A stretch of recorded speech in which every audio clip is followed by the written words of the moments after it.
नमस्कार और बच्चों को जय हिंद। एक बार फिर से ई कॉमर्स क्लासेस में आप सबका स्वागत है। इस सिलसिले में जो अभी तक हम लोग पढ़ चुके हैं या हम लोग बातचीत कर चुके हैं, अब लगभग हम लोग अब थियरी की तरफ चल रहे हैं और अब जो कॉन्सेप्ट है एक ढंग से अब बेसिक कॉन्सेप्ट के अंतिम दौर में हम लोग चल रहे हैं और बेसिक कॉन्सेप्ट समाप्त होते ही हम लोग थ्योरी पर आ जाएंगे, सिद्धांत पे आ जाएंगे। तो चलिए आते हैं। यहां पे आज हम लोग बातचीत करेंगे सेक्टर्स ऑफ माइक्रो इकोनॉमिक्स या माइक्रो इकोनॉमिक सेक्टर्स। देखिए, ध्यान दीजिएगा। देखिए, बार बार हम लोग जैसे कहते हैं ध्यान दीजिएगा, ध्यान देने की बात ये होती है ना कि थोड़ा थोड़ा अंतर होता है, कॉन्सेप्ट एक्सचेंज हो जाता है। बहुत सोचने की आवश्यकता नहीं, एक समय में एक कॉन्सेप्ट पर कंप्लीटली आप फोकस करिए, वो कभी नहीं भूलेगा। एक बार याद हो गया ना, वो कभी नहीं भूलेगा आपको, एकदम कंफर्म है। तो देखिए कैसे, तो हम लोग मैक्रो इकोनॉमिक सेक्टर्स की बात करेंगे और मैक्रो इकोनॉमिक सेक्टर्स की जब हम बात करेंगे तो इसमें ज्यादा नहीं, केवल 4 ही सेक्टर्स होते हैं, जिसमें से पहला सेक्टर है जिसको हाउस होल्ड्स कहते हैं। अब सवाल उठता है हाउस होल्ड्स कौन है, बाद में बात करेंगे, पहले थोड़ा थोड़ा परिचय कर दें इनके नाम से। दूसरा है फर्म्स, तीसरा है गवर्नमेंट और चौथा है एक्सटर्नल सेक्टर। अब आ जाते हैं हाउस होल्ड्स में। एकदम स्पष्ट बात है, जितने भी कंज्यूमर्स होते हैं ना वही आते हैं, जितने भी। और आप जानते हैं कि नेचुरली हम सभी लोग पहले कंज्यूमर्स हैं, बंटवारा तो बाद में होगा काम के हिसाब से। तो जितने भी कंज्यूमर्स होते हैं ना वो सभी हाउस होल्ड्स कहे जाते हैं, एकदम सीधी सी बात है। अब उनको अभिव्यक्त करने के लिए एक छोटा सा लेटर दिया गया है और ये लेटर हमें नहीं दिया है, जान जाइए, ये यूनिवर्सल है। तो कहीं भी अगर सी से इंडिकेट कर रहा है ना, इससे संबंधित मैक्रो इकोनॉमिक सेक्टर से संबंधित किसी बात को, ये समझ जाइए कि हाउस होल्ड्स की बात करते हैं। हाउस होल्ड्स के लिए जो शार्ट में लेटर दिया गया है वो है आपका सी। तो जितने भी कंज्यूमर्स होते हैं, स्पष्ट है, अब इनका हम परिचय कर दें, जिनको हम हाउस होल्ड्स कहते हैं। तो ये हाउस होल्ड्स करता क्या है, कंज्यूमर्स क्या करता है भाई, तो उसका मेन काम है खाना पीना, है ना, कंज्यूम करना। अब हम लोग तो बहुत ऊपर जा चुके हैं इस समझदारी में। तो किसी भी गुड्स और सर्विसेज को कंज्यूम करना तब करेगा ना जब उसको परचेज करेगा। ये पहला काम हो गया, पहला मुख्य काम ये हो गया। और दूसरा,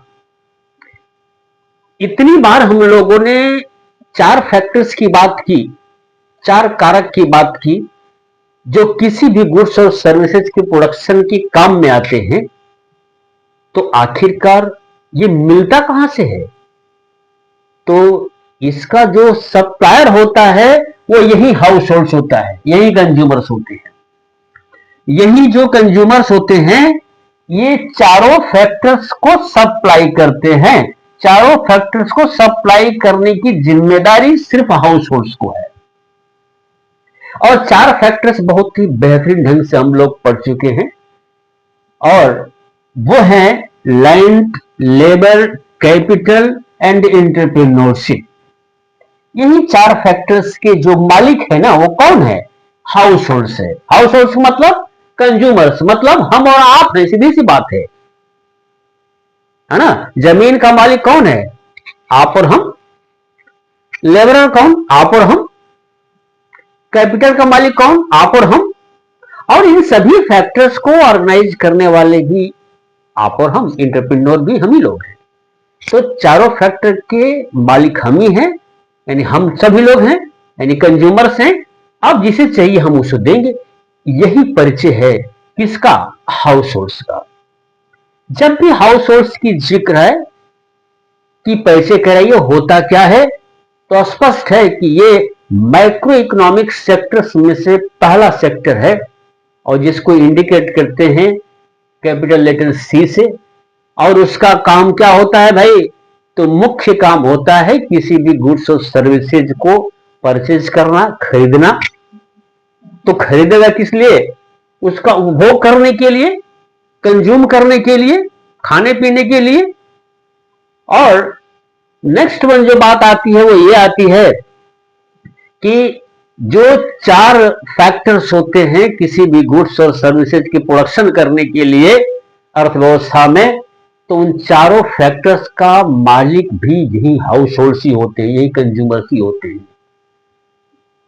अब यहां एकदम स्पष्ट हो गया होगा कि हाउस होल्ड्स का परिचय क्या है। पहला माइक्रो इकोनॉमिक सेक्टर्स। अब दूसरा माइक्रो इकोनॉमिक सेक्टर में आते हैं ना, तो फर्म्स हैं। फर्म्स हैं और जिनको इंडिकेट करने के लिए कैपिटल लेटर आई का इस्तेमाल किया जाता है। भाई फर्म मतलब कंपनियां हैं, फैक्ट्रीज हैं, इनकी बात करते हैं। तो इनका तो मुख्य काम इनके नाम से स्पष्ट हो जाता है भाई, क्या? गुड्स और सर्विसेज का प्रोडक्शन करना, सीधी सी बात है। तो जब जैसे ही दिमाग में आता है फैक्ट्रीज, जैसे दिमाग में आता है फर्म्स, कंपनीज, ये कौन है? जो गुड्स और सर्विसेज का प्रोडक्शन करते हैं। तब इसके हिसाब से परिचय तो इनके नाम से हो गया। तो काम क्या करते हैं भाई? तो गुड्स और सर्विसेज का प्रोडक्शन कैसे होता है ये हम लोग तो पढ़ चुके हैं। ये प्रोडक्शन तब होगा जब उनके पास फैक्टर्स होगा। तो इन चारों फैक्टर्स को ऑर्गेनाइज करने का काम कौन करता है? यही फर्म्स करते हैं। तो पहला काम हो गया ऑर्गेनाइज फैक्टर्स, मतलब सभी फैक्टर्स को पहले ऑर्गेनाइज करना। स्पष्ट हो गया। अब ऑर्गेनाइज तब ना होगा जब उनको हम लेंगे, जब उनको हम खरीदेंगे। तो फर्म क्या करेगा? उनको खरीदेगा। अब फर्म किससे खरीदेगा? स्पष्ट है, जिसके पास है। किसके पास है? हाउस होल्ड से। इसलिए हाउस होल्ड से खरीदेगा, यानी उनको इंप्लॉय करेगा। तो दूसरा काम हो गया इंप्लॉय फैक्टर्स। उन फैक्टर्स को इंप्लॉय करना, काम में लगाना।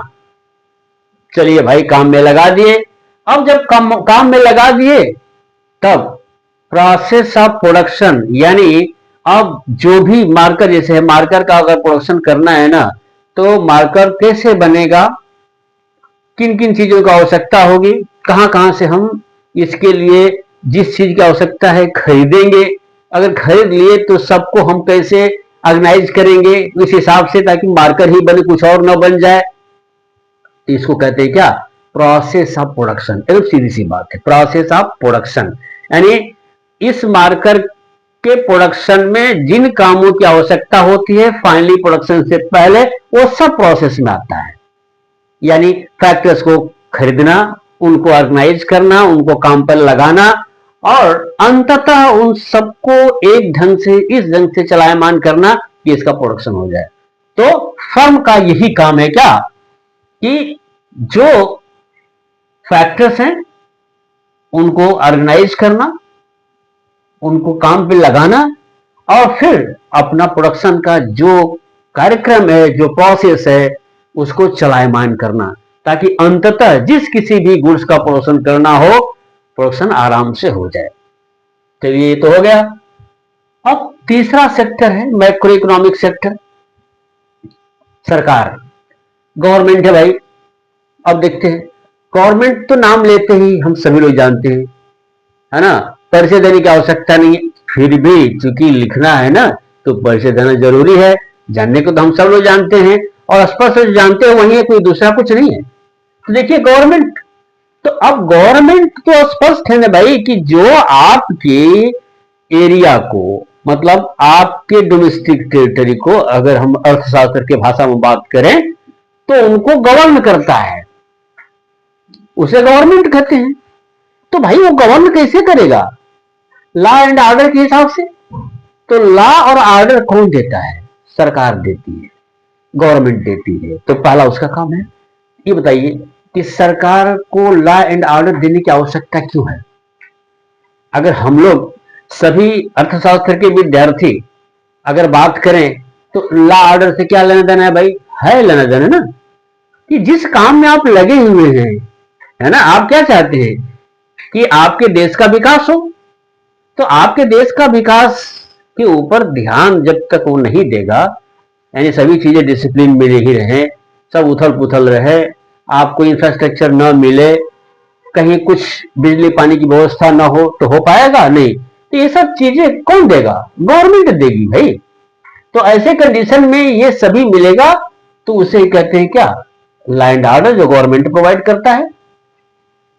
अब ऐसे कंडीशन में जब लॉ एंड ऑर्डर में डिसिप्लिन सब कुछ रहेगा, ठीक है, यानी आपकी जरूरत की चीजें जो आप व्यक्तिगत तौर से खुद नहीं आप प्रोवाइड कर सकते हैं वो भी देगा, है ना। अब मान लीजिए बिजली, अब एक आपको एक मशीन चलानी है, अब बिजली की आवश्यकता है, तो क्या करेंगे आप? बिजली पैदा करेंगे?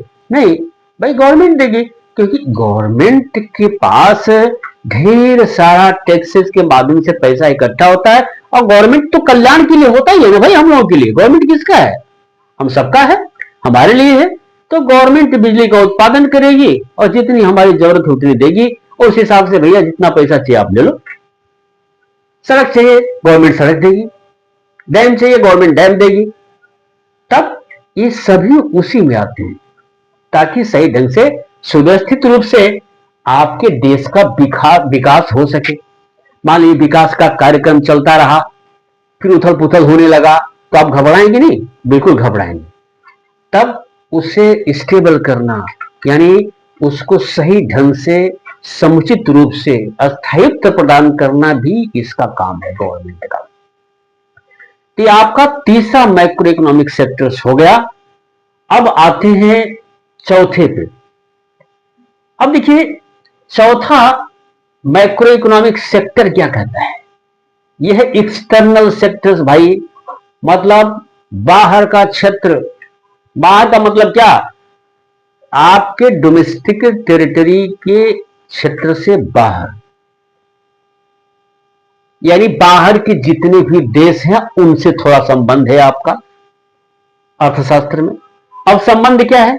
आप अच्छे से जानते हैं कि जिस देश में आप रहते हैं, मान लीजिए आप इंडिया में रहते हैं, और जो भी आपकी जरूरतें हैं, कुछ जरूरी नहीं है कि सब आपके देश में ही उपलब्ध हो।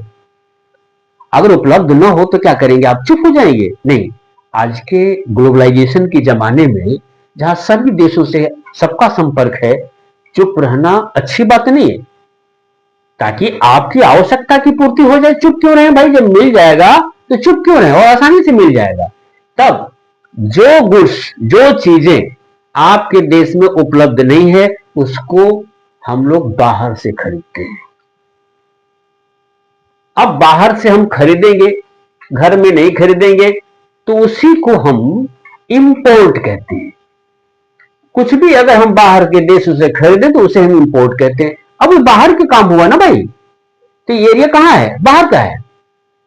अब इसी तरह से मान लीजिए कुछ ऐसी चीजें आप उत्पन्न करते हैं, प्रोडक्शन करते हैं, जिससे कि आप जो उपभोग किए, जो कंजम्पशन किए, यूज किए, उसके बाद वो बच जाता है। अब बच गया तो क्या करेंगे? अब बच गया और मान लीजिए कि अब कहते हैं बच गया तो बेच देंगे सर। ठीक है, आप अपने एरिया में, अपने देश में उसको बेच देंगे, लेकिन आपको पता ये चले कि अच्छा दाम आपको बाहर के देशों में मिल रहा है, तो आप क्या करेंगे? वहां नहीं बेचेंगे? बेचेंगे। अगर यही गुड्स, मान लीजिए यही मार्कर आपने इंडिया में प्रोड्यूस किया और प्रोडक्शन करने के बाद कुछ बच गया और आपको पता चला कि इसका अच्छा दाम मिल रहा है कहां? अमेरिका में, तो आप बोलेंगे बच गया, हमारे यहां तो काम हो गया है, अब इसको बेच देते हैं अमेरिका में। बस इस बेचने को हम एक्सपोर्ट कहते हैं। तो जब हम एक्सपोर्ट और इंपोर्ट की बात करें तो हम किसकी बात करते हैं? चौथे मैक्रो इकोनॉमिक सेक्टर की बात करते हैं, जिसे हम एक्सटर्नल सेक्टर कहते हैं। और इसकी पहचान के लिए जिस लेटर की आवश्यकता है उसको हमने दिया है x माइनस एम, हमने नहीं दिया है, अर्थशास्त्र ने दिया है। तो यह आपका चौथा माइक्रो इकोनॉमिक सेक्टर्स हो गया। और जानते हैं यही चारों माइक्रो इकोनॉमिक सेक्टर्स मिल करके जब एक साथ काम करेंगे, आपस में जब इनका आदान प्रदान होगा, तो ऐसे कंडीशन में आप देखेंगे कि इकोनॉमी की हर एक्टिविटी अपने आप सामने आएगी। अब मान लीजिए कि एक शॉर्ट टर्म में, थोड़े से समय में इसको याद रखने की आप कोशिश करें कि काम जब ज्यादा हो गया, अभी तो सर ने बताया हमको याद हो गया, बाद में कहीं भूल न जाए, तो जानते हैं क्या करेंगे, इसे फॉर्मुलेट कर लें। अब इसको जब फॉर्मुलेट करेंगे, किसको फॉर्मुलेट करेंगे, माइक्रो इकोनॉमिक सेक्टर को। आप जो है माइक्रो इकोनॉमिक सेक्टर को आप फॉर्मुलेट करेंगे, ठीक है। तो फार्मूला में इतना लिखने की आवश्यकता नहीं है, सीधे जिस लेटर से इंडिकेट किया गया उसी को लिखिए। ये क्या हो गया भाई, C प्लस आई प्लस जी और प्लस x माइनस एम। एकदम संक्षेप में आपका काम कंप्लीट हो गया। अब आज का जो टॉपिक था उस पर हम लोगों ने डिस्कस किया। और एक बात और आपसे कहेंगे कि थोड़ा थोड़ा ही आप देख रहे हैं कि जो क्लासेस में आपको बताया जा रहा है बहुत ज्यादा नहीं है, लेकिन थोड़ा थोड़ा, केवल एकदम आराम से इसको आप देखते रहिए, कुछ मत करना है। आप जैसे देखिए, खेलते कूदते भी दे सकते हैं आराम से, बिल्कुल एकदम सिंपल भाषा में आपको अकाउंटेंसी भी बताया जाता है, इकोनॉमिक्स बताया जाता है, बीएससी बताया जाता है, इसलिए ताकि आप पर बल न पड़े, ये हम लोगों की ड्यूटी होती है। तो बस आज का टॉपिक इतना ही, यानी आज की बातचीत, चर्चा इतना ही। फिर हम लोग अगले वीडियो में मिलते हैं। बहुत बहुत धन्यवाद।